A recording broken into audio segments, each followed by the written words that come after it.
রাত 12টার দিকে জনাব আব্দুর রহমান গণ অধিকার পরিষদের পার্টি অফিস থেকে বাড়ি ফেরার পথে গাজীপুরে বাস থেকে নামার পর সাদা প্রাইভেট কারে সাদা পোশাকধারী কিছু লোকজন, কি বলছি, সাদা পোশাকধারী কিছু লোকজন, ঠিক যেমনটা শেখ হাসিনার দীর্ঘ 17 বছরের সময় আমরা বিভিন্ন সময় দেখেছি বিরোধী দলের নেতা কর্মীদেরকে উঠিয়ে নিয়ে যেত, ঠিক তেমনি ভাবে শ্রমিক অধিকার পরিষদের সভাপতি আব্দুর রহমান বাস থেকে নামার পর সাদা পোশাকধারী কিছু লোকজন আব্দুর রহমানকে উঠিয়ে নিয়ে যায়।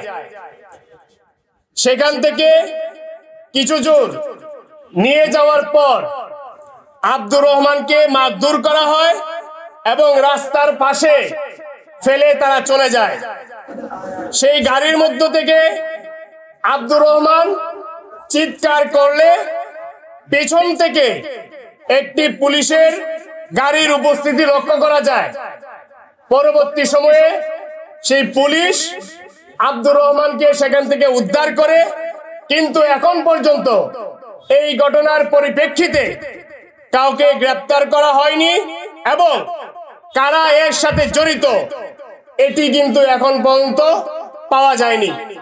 প্রিয় সাংবাদিক বন্ধুগণ, আজ 1 মাস হলো গণ অধিকার পরিষদের সভাপতি জনাব নুরুল হক নূরের উপর যে ন্যাক্কারজনক হামলা হয়েছিল, এখন পর্যন্ত কিন্তু কাউকে গ্রেপ্তার করা হয় নাই। এটি দেশের মানুষ দেখেছে কিভাবে সেনাবাহিনী এবং পুলিশের যৌথ বাহিনীর মাধ্যমে নুরুল হক নূর সহ গণ অধিকার পরিষদের নেতাকর্মীদের উপর হামলা হয়েছিল। আমরা দেখেছি আইন মন্ত্রণালয় কর্তৃক একটি তদন্ত কমিশন গঠন করা হয়েছিল, কিন্তু আজকে দুঃখের সাথে বলতে হয় শেখ হাসিনার আমলে ঠিক যেভাবে তদন্ত কমিটি তদন্ত কমিশন গঠিত হইতো, কিন্তু সেই তদন্ত কমিশন কিংবা কমিটি কখনো আলোর মুখ দেখতো না। ঠিক 1 মাস পার হয়ে গেলেও আমরা এখন পর্যন্ত কাউকে গ্রেপ্তার করতে দেখি নাই এবং এই হামলার সাথে জড়িত যারা ছিল, আজকে মিডিয়ার যে সকল ভাইরা এখানে উপস্থিত হয়েছেন, আপনাদের সেই সম্মিলিত প্রচেষ্টায় আপনাদের মিডিয়ার মাধ্যমে এই দেশের মানুষ দেখেছে গণ অধিকার পরিষদের সভাপতি ডাকসুর সাবেক ভিপি জনাব নুরুল হক নূরের উপর এবং তার নেতাকর্মীদের উপর কিভাবে ন্যাক্কারজনক হামলা হয়েছে। আমরা কি আবার সেই শেখ হাসিনার আমলে ফিরে যাচ্ছি?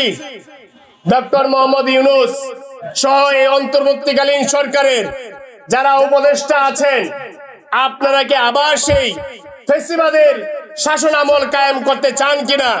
স্বরাষ্ট্র উপদেষ্টাকে বিনীতভাবে আহ্বান জানাচ্ছি যে আজকে এতদিন হয়ে গেল নুরুল হক নূরের উপর হামলা হলো, কিন্তু একজনকেও আপনারা শাস্তির আওতায় আনতে পারেন নাই এবং একজনকেও গ্রেপ্তার করতে পারেন নাই।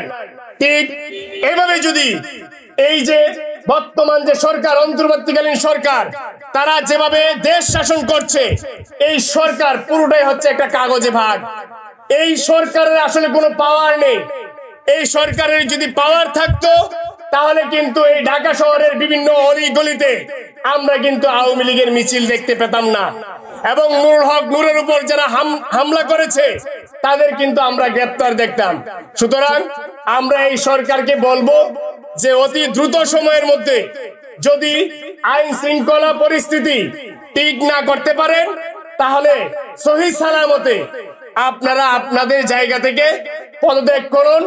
এই জুলাই বিপ্লব যারা আমরা সংগঠিত করেছি, সফল করেছি, আমরা প্রয়োজনে নতুন সরকার গঠন করে এই দেশের আইন শৃঙ্খলা পরিণতির উন্নতি করে তারপর বাংলাদেশে একটি অবাধ, সুষ্ঠু এবং নিরপেক্ষ নির্বাচনের আয়োজন করব।